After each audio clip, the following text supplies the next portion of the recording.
This is the video Raji for your lecture on quantum mechanical model। ठीक है, ਆਪਾਂ ਹੁਣ ਤੱਕ ਕਰ ਚੁੱਕੇ ਹੈਗੇ ਆ Bohr model of an atom. ਕੀ ਕਰ ਚੁੱਕੇ ਆਪਾਂ ਹੁਣ ਤੱਕ ਇਹਨਾਂ ਦਾ Bohr model of an atom with ਉਹਦੇ ਲਿਮਿਟੇਸ਼ਨਸ। ਬਾਕੀ ਲਿਮਿਟੇਸ਼ਨਸ ਵੀ ਸੀਗੀਆਂ but there are major limitations are two, that is uncertainty principle ਤੇ ਡੀ ਬਰੋਗਲੀ ਰਿਲੇਸ਼ਨਸ਼ਿਪ। ਇਹ ਦੋ ਸੀਗੀਆਂ। ਅਨਸਰਟੇਨਟੀ ਪ੍ਰਿੰਸੀਪਲ ਕੀ ਕਹਿੰਦਾ ਸੀਗਾ ਕਿ ਆਪਾਂ ਮਾਈਕਰੋਸਕੋਪਿਕ object the, ਮਾਈਕਰੋਸਕੋਪਿਕ like electron proton the position and velocity ਇੱਕੋ ਟਾਈਮ 'ਤੇ ਐਕੂਰੇਸੀ ਨਾਲ ਮੈਜਰ ਨਹੀਂ ਕਰ ਸਕਦੇ। ਡੀ ਬਰੋਗਲੀ ਕਹਿੰਦਾ ਸੀ ਕਿ ਮਾਈਕਰੋਸਕੋਪਿਕ ਜਿਹੜੇ ਆਬਜੈਕਟ ਆ ਉਹਨਾਂ ਦਾ ਡਿਊਲ ਨੇਚਰ ਹੈ। ਠੀਕ ਹੈ, ਜਦੋਂ ਮੂਵ ਕਰਦੇ ਆ ਤਾਂ ਉਹਨਾਂ ਵਿੱਚ ਵੇਵ ਨੇਚਰ ਹੁੰਦਾ, ਜਦੋਂ ਰੈਸਟ 'ਤੇ ਨੇ ਤਾਂ ਉਹਨਾਂ ਦੇ ਵਿੱਚ ਪਾਰਟੀਕਲ ਨੇਚਰ ਹੁੰਦਾ। ਠੀਕ ਹੈ, ਇਹ ਦੋ ਜਿਹੜੀਆਂ ਮੇਜਰ ਸੀਗੀਆਂ ਇਹਨਾਂ ਨੂੰ ਬੋਹਰ ਮਾਡਲ ਐਕਸਪਲੇਨ ਨਹੀਂ ਕਰ ਪਾਇਆ ਸੀ। ਇਹਨਾਂ ਦੋ ਚੀਜ਼ਾਂ ਨੂੰ ਐਕਸਪਲੇਨ ਕਰਨ ਦੇ ਲਈ ਆਪਣੇ ਕੋਲ ਨਵਾਂ ਮਾਡਲ ਹੈ, that is quantum mechanical model of an atom ਵਿਚ ਇਜ਼ ਗੋਇੰਗ ਔਨ, ਜਿਹੜਾ ਹੁਣ ਵੀ ਚੱਲ ਰਿਹਾ।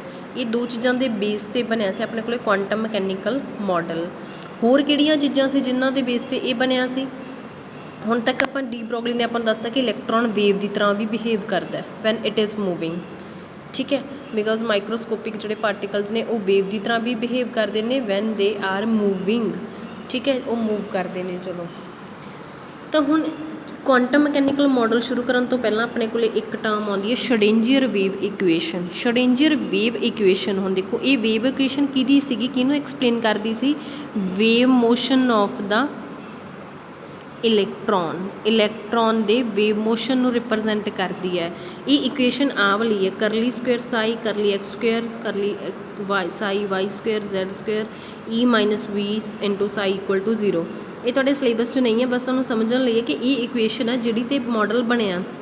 ਇਹ ਵੇਵ ਇਕੁਏਸ਼ਨ ਹੈ ਇਲੈਕਟ੍ਰੋਨ ਦੀ, ਜਿਹੜੀ ਉਹਦੇ ਵੇਵ ਮੋਸ਼ਨ ਨੂੰ ਰਿਪਰਜੈਂਟ ਕਰਦੀ ਹੈ। ਅਤੇ ਇਹਦੇ 'ਚ 3 ਕੋਆਰਡੀਨੇਟ ਨੇ, ਐਕਸ ਵਾਈ ਅਤੇ ਜ਼ੈਡ। ਇਹ ਦੈਟ ਮੀਨਸ ਇਹ 3 ਡਾਇਮੈਂਸ਼ਨਲ ਮੋਸ਼ਨ ਨੂੰ ਰਿਪਰਜੈਂਟ ਕਰਦੀ ਹੈ। ਮੀਨਸ ਹੁਣ ਇਲੈਕਟ੍ਰੋਨ ਦਾ ਮੋਸ਼ਨ 2 ਡਾਇਮੈਂਸ਼ਨਲ ਨਹੀਂ ਰਹਿ ਗਿਆ, ਹੁਣ ਆਪਣੇ ਕੋਲ 3 ਡਾਇਮੈਂਸ਼ਨਲ ਆ ਗਿਆ। ਅਤੇ ਇਸੇ ਇਕੁਏਸ਼ਨ ਨੂੰ ਬੇਸ ਮੰਨ ਕੇ ਆਪਾਂ ਇੱਕ ਮਾਡਲ ਤਿਆਰ ਕੀਤਾ ਸ਼ਰੇਂਜੀਅਰ ਵੇਵ ਇਕੁਏਸ਼ਨ। ਤਾਂ ਇਹਦੇ ਵਿੱਚ ਈ ਹੈ ਜਿਹੜੀ ਉਹ ਐਨਰਜੀ ਆਫ ਇਲੈਕਟ੍ਰੋਨ ਹੈ, ਵੀ ਉਹਦੀ ਪੋਟੈਂਸ਼ੀਅਲ ਐਨਰਜੀ ਹੈ। ਅਤੇ ਇਹ ਚੀਜ਼ base of quantum mechanical model ਬਣੀ ਸੀ। ਅਤੇ ਇਹਦੇ ਵਿੱਚੋਂ ਹੁਣ ਆਪਾਂ ਜ਼ਿਆਦਾ ਕੁਛ ਨਹੀਂ ਕਰਨਾ ਹੈਗਾ। ਇਹਦੇ ਵਿੱਚੋਂ ਆਪਾਂ ਦੋ ਚੀਜ਼ਾਂ ਕਰਨੀਆਂ, ਇੱਕ ਸਾਈ ਅਤੇ ਇੱਕ ਸਾਈ ਸਕੁਏਅਰ। ਠੀਕ ਹੈ, ਸਾਈ ਅਤੇ ਸਾਈ ਸਕੁਏਅਰ ਇਹਦੇ ਫਿਜ਼ੀਕਲ ਸਿਗਨੀਫਿਕੈਂਸ ਕੀ ਹੈ? ਠੀਕ ਹੈ, ਔਰ ਇਹ ਇੰਪੋਰਟੈਂਟ ਹੈ ਐਗਜ਼ਾਮੀਨੇਸ਼ਨ ਪੁਆਇੰਟ ਆਫ ਵਿਊ ਤੋਂ ਵੀ। ਤਾਂ ਸਾਈ ਕੀ ਰਿਪਰਜੈਂਟ ਕਰਦਾ? ਐਂਪਲੀਟਿਊਡ ਆਫ ਦਾ ਵੇਵ, ਕਿਉਂਕਿ ਇਹ ਵੇਵ ਮੋਸ਼ਨ ਨੂੰ ਰਿਪਰਜੈਂਟ ਕਰਦੀ ਹੈ। ਤਾਂ ਸਾਈ ਇਹਦੇ ਵਿੱਚ ਕੀ ਕਰਦਾ? Amplitude of the wave. ਅਤੇ ਸਾਈ ਸਕੁਏਅਰ ਕੀ ਰਿਪਰਜੈਂਟ ਕਰਦਾ? Probability density. ਠੀਕ ਹੈ, ਹੁਣ ਪਹਿਲਾਂ ਆਪਾਂ ਸਾਈ ਦੇਖ ਲਈਏ। ਸਾਈ ਕੀ ਹੈ? ਐਂਪਲੀਟਿਊਡ ਕੀ ਹੁੰਦਾ? Height of the crest, height of crest ਅਤੇ depth of the trough. Trough ਦੀ ਡੈਪਥ ਕਿੰਨੀ ਹੈ ਅਤੇ ਹਾਈਟ ਕਿੰਨੀ ਹੈ, ਐਂਪਲੀਟਿਊਡ ਦੱਸਦਾ। ਅਤੇ ਇਹ ਆਪਾਂ ਨੂੰ ਕਿੱਥੋਂ ਪਤਾ ਲੱਗਦਾ? ਸਾਈ ਤੋਂ। ਜਿੰਨੀ ਸਾਈ ਦੀ ਵੈਲਿਊ ਜ਼ਿਆਦਾ ਹੋਊਗੀ ਓਨਾ ਐਂਪਲੀਟਿਊਡ ਜ਼ਿਆਦਾ ਹੋਊਗਾ, ਓਨੀ ਵੇਵ ਉੱਪਰ ਜਾਊਗੀ। ਠੀਕ ਹੈ, ਅਤੇ ਇਹਦੇ ਕੋਈ ਫਿਜ਼ੀਕਲ ਸਿਗਨੀਫਿਕੈਂਸ ਤਾਂ ਇੰਨਾ ਨਹੀਂ ਹੈਗਾ, ਬਟ ਇਹ ਪੋਜ਼ੀਟਿਵ ਵੀ ਹੋ ਸਕਦਾ, ਨੈਗੇਟਿਵ ਵੀ ਹੋ ਸਕਦਾ। ਠੀਕ ਹੈ, ਇਹ ਹੋ ਗਈ ਸਾਈ ਦੀ ਗੱਲ। ਨੈਕਸਟ ਆ ਗਿਆ ਹੁਣ ਆਪਣੇ ਕੋਲ psi square. Very first it is always positive, ਕਿਉਂਕਿ ਨੈਗੇਟਿਵ ਚੀਜ਼ ਦਾ ਸਕੁਏਅਰ ਵੀ ਪੋਜ਼ੀਟਿਵ ਹੁੰਦਾ।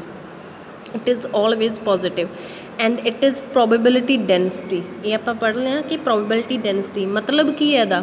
ਇਹਦਾ ਮਤਲਬ ਹੈ ਕਿ ਇਹ ਆਪਾਂ ਨੂੰ ਪ੍ਰੋਬੇਬਿਲਿਟੀ ਦਿੰਦੀ ਹੈ ਇਲੈਕਟ੍ਰੋਨ ਦੇ ਫਾਈਂਡ ਹੋਣ ਦੀ। ਜੇ ਸਾਈ ਸਕੁਏਅਰ ਦੀ ਵੈਲਿਊ ਅਰਾਊਂਡ ਦਾ ਨਿਊਕਲੀਅਸ ਜ਼ਿਆਦਾ ਜਿੱਥੇ, ਮੀਨਸ ਉੱਥੇ ਪ੍ਰੋਬੇਬਿਲਿਟੀ ਡੈਂਸਿਟੀ ਜ਼ਿਆਦਾ ਹੋਗੀ। ਪ੍ਰੋਬੇਬਿਲਿਟੀ ਡੈਂਸਿਟੀ ਜ਼ਿਆਦਾ ਹੋਣ ਦਾ ਮਤਲਬ ਕੀ ਹੈ ਕਿ ਇੱਥੇ ਇਲੈਕਟ੍ਰੋਨ ਦੇ ਹੋਣ ਦੀ ਪ੍ਰੋਬੇਬਿਲਿਟੀ ਜ਼ਿਆਦਾ ਹੈ। ਠੀਕ ਹੈ, ਇੱਥੇ ਸਾਈ ਸਕੁਏਅਰ ਲੈਸ ਹੋ ਗਿਆ, ਮੀਨਸ ਇੱਥੇ ਇਲੈਕਟ੍ਰੋਨ ਦੇ ਹੋਣ ਦੀ ਪ੍ਰੋਬੇਬਿਲਿਟੀ ਘੱਟ ਹੈ। ਠੀਕ ਹੈ, ਹੁਣ ਜਿਵੇਂ ਮੰਨ ਲਓ ਤੁਸੀਂ ਕਿਤੇ ਬਾਹਰ ਜਾਂਦੇ ਹੋ ਅਤੇ ਤੁਸੀਂ ਨਹੀਂ ਆਉਂਦੇ ਘਰੇ, ਤਾਂ ਤੁਹਾਡੇ ਘਰ ਦੇ ਗੈਸ ਲਗਾਉਂਦੇ ਆ ਵੀ ਉਹ ਕਿੱਥੇ ਹੋ ਸਕਦਾ, ਪ੍ਰੋਬੇਬਿਲਿਟੀ ਦੇਖਦੇ ਆ ਕਿ ਇਸ ਬੱਚੇ ਦੇ ਘਰ ਹੋ ਸਕਦਾ, ਉਹਦੀ ਪ੍ਰੋਬੇਬਿਲਿਟੀ ਮੈਕਸੀਮਮ ਆ, ਮੀਨਸ ਉੱਥੇ ਤੁਹਾਡੀ ਸਾਈ ਸਕੁਏਅਰ ਦੀ ਵੈਲਿਊ ਜ਼ਿਆਦਾ ਹੈ। ਠੀਕ ਹੈ, ਜਿੱਥੇ ਤੁਹਾਡੀ ਪ੍ਰੋਬੇਬਿਲਿਟੀ ਘੱਟ ਗਈ ਉੱਥੇ ਤੁਹਾਡੀ ਸਾਈ ਸਕੁਏਅਰ ਦੀ ਵੈਲਿਊ ਵੀ ਘੱਟ ਗਈ। ਠੀਕ ਹੈ, ਇਹ ਦੋਨੋਂ ਚੀਜ਼ਾਂ ਜਿਹੜੀਆਂ ਇੰਪੋਰਟੈਂਟ ਨੇ ਯਾਦ ਰੱਖਣੀਆਂ। Psi square probability density, psi amplitude of the wave ਹੈ। ਠੀਕ ਹੈ, ਉਸ ਤੋਂ ਬਾਅਦ ਹੁਣ ਆ ਗਿਆ ਆਪਣੇ ਕੋਲ ਕੁਆਂਟਮ ਮਕੈਨੀਕਲ ਮਾਡਲ। ਇਹਦੇ ਪੋਸਟੂਲੇਟਸ ਆ ਗਏ। ठीक है। क्वांटम मकैनिकल मॉडल के पोस्टूलेट्स आ गए। तो पोस्टूलेट्स विच की है कि पहला पॉइंट की कहते कि वो एनर्जी है जिहड़ी इलैक्ट्रॉन की फिक्स है, क्वांटाइज्ड है। मतलब कि जिहड़े इलैक्ट्रॉन ऑर्बिट दे विच ने, एटम दे विच ने, ठीक है, उन्हां दी एनर्जी फिक्स है। ये नहीं हैगा भी जे एक इस ऑर्बिट दे विच तो एक्स वैल्यू होगी तो जे इस ऑर्बिट च तो वाई वैल्यू, इन बिटवीन नहीं कोई भी वैल्यू जी होगी इलैक्ट्रॉन की भी वो किते नहीं आ सकता। जे इलैक्ट्रॉन को एक्स वैल्यू हैगी एनर्जी की तो इत्थे होऊगा, जे वाई वैल्यू तो इत्थे होऊगा। जे कोई इन्हां तो बिना एनर्जी की वैल्यू तो वो इलैक्ट्रॉन ऑर्बिट्स च नहीं होऊगा। ठीक है। तो इहदियां एनर्जीज दी वैल्यूज़ की ने फिक्स ने, फिक्स नूं आपां की कहने क्वांटाइज्ड ने। ठीक है। जिवें जिवें आपां देखी लैडर हुंदी है, उपर जाने वाली स्टेयर्स होंदियां है ना, तो उहदे विच की कि उहदे स्टैप फिक्स हुंदे आ। इन बिटवीन तो कुछ नहीं हुंदा, जां तां तुसीं इस स्टैप ते होवोगे जां इस स्टैप ते होवोगे, इन बिटवीन तो नहीं हो सकते। तो सिमिलर वे इलैक्ट्रॉन्स की एनर्जी फिक्स होगी। तो ये एनर्जी फिक्स का कंसैप्ट अपने को कित्थों आया? श्रोडिंगर वेव इक्वेशन के सल्यूशनस तो, जिन्होंने आपां आइगन वैल्यूज़ भी कहने हैं। ठीक है। उहदियां एनर्जी दी वैल्यूज़ नूं आपां आइगन वैल्यूज़ भी कहने हैं। तो पहला हो गया एनर्जी ऑफ इलैक्ट्रॉन फिक्स है, दूसरा हो गया श्रोडिंगर वेव इक्वेशन वालियां, ते तीजा दिता इंपॉर्टेंट उन्होंने कंसैप्ट हुण ऑर्बिटल का। ऑर्बिट भुल जाओ, हुण ऑर्बिटल आ गई। ऑर्बिटल की है? इट इज़ द एरिया और region around the nucleus where probability of finding electron is maximum, कि जिथे इलैक्ट्रॉन के होने की प्रोबेबिलिटी सब तो ज़्यादा होगी उस एरिए नूं आपां की कहांगे? ऑर्बिटल कहांगे। तो ये एरिया होगा कित्थे? अराउंड द न्यूक्लियस, होर किते नहीं है। It will be around the nucleus, कि आपां इन्ना एरिया मान लो मैशर करता कि इन्ने एरिए दे विच इलैक्ट्रॉन हो सकता, इत्थे भी हो सकता, हो इत्थे भी हो सकता, इत्थे भी हो सकता। तो ये कंसैप्ट हाइजनबर्ग नूं फॉलो करता है, बोहर मॉडल फॉलो नहीं करता सी। क्यों? क्योंकि उन्हें की कहा सी कि इलैक्ट्रॉन किहदे च? ऑर्बिट च है। ऑर्बिट च उहदी पोजीशन फिक्स हो गई, पोजीशन फिक्स हो गई तो मीनस आप मोमेंटम फाइंड कर लेंगे। मीनस फिर तो आप दोनों चीज़ां फाइंड कर लिया, फिर तो हाइजनबर्ग गलत हो गया। पर हाइजनबर्ग ने प्रूव किया सी आपदे एक्सपैरीमेंट दे विच कि आप नहीं फाइंड कर सकते, क्योंकि जो इलैक्ट्रॉन ते टॉर्च मारते हो तुसीं जां कोई भी लाइट पाउने तो मूव करन लग जाता है, तो उहदी पोजीशन ही नहीं पता लगती। तो in the very similar way कि इत्थे इलैक्ट्रॉन इत्थे भी उहदी पोजीशन मैंशन नहीं है ऑर्बिटल दे विच कि इत्थे ही होऊगा, किते भी हो सकता। मीनस उन्हें पोजीशन नहीं एग्जैक्ट पता तो आप मोमेंटम फाइंड कर सकते हैं। एक ही चीज़ इक्को टाइम पे फाइंड कर सकते हैं। ठीक है। फोर्थ आ गया अटोमिक ऑर्बिटल्स, कि एक एटम दे विच काफ़ी सारे अटोमिक ऑर्बिटल ने। एक एटम दे विच काफ़ी सारे अटोमिक ऑर्बिटल्स होणगे ते हरेक ऑर्बिटल नूं रिप्रजेंट किहदे नाल करदे आं आपां? साई दे नाल। किहनूं रिप्रजेंट करते हैं? ये वेव फंक्शन है। ये वेव फंक्शन किहनूं रिप्रजेंट करता? ऑर्बिटल नूं रिप्रजेंट करता। साई 1 है तो फस्ट ऑर्बिटल हो गया, साई 2 है सैकेंड ऑर्बिटल हो गया। हुण ये साई दे विच की है? हुण जिवें मान लो अपने कोले कोई ग्राफ हुंदा, मान लो लाइन ही है, लाइन की कोई इक्वेशन आ गई x+3y = 0, इस लाइन की ये ते आ पॉइंट आ गए। हुण ये इक्वेशन हो गई, ये मान लो थोड़ा साई हो गया। ठीक है। ये फंक्शन हो गया, फंक्शन हो गया तो ये साई हो गया। जिहड़ी इहदे च एक्स वाई है वो की है? वेरीएबल है, क्योंकि इक्वेशन किसी ना किसी वेरीएबल नूं मिल के बनती है। तो अटोमिक ऑर्बिटल दे विच, क्योंकि ऑर्बिटल भी एक तरह का करव भी है, इत्थे ऑर्बिटल करव है, उस करव का जिहड़ा फंक्शन आ वो की है? साई है। तो साई दे विच जिहड़े हैगे हुण वेरीएबल्स है, साई दे विच की ने? वेरीएबल्स, क्योंकि वेरीएबल तो कॉन्सटेंट्स नूं मिल के बनता। वेरीएबल्स जिहड़े हैगे वो एन एल ते एम ने। ये एन एल एम हुण जिहड़ियां एक्स वाई दी वैल्यूज़ आ वो आपां नूं इत्थे की दसदियां? पोजीशन। जे मान लो इत्थे एक्स वाई की वैल्यू 1 ते 2 आ, ये एक्स दी वाई दी आ गई। ठीक है। तो ये आपां नूं पोजीशन दसदी पॉइंट की। तो जे इहदे विच वेरीएबल एन एल ते एम ने तो वो भी आपां नूं की दसणगे? पोजीशन। पोजीशन काहदी दसणगे? इलैक्ट्रॉन की, क्योंकि ऑर्बिटल दे विच हुंदे की है? इलैक्ट्रॉन। साई ऑर्बिटल की करव दसूगा तुहानूं। ठीक है। साई की दसूगा? करव का फंक्शन है ये, सॉरी एक करव का फंक्शन है। इनू वेव फंक्शन क्यों कहने? क्योंकि आप वेव मोशन की गल कर रहे हैं।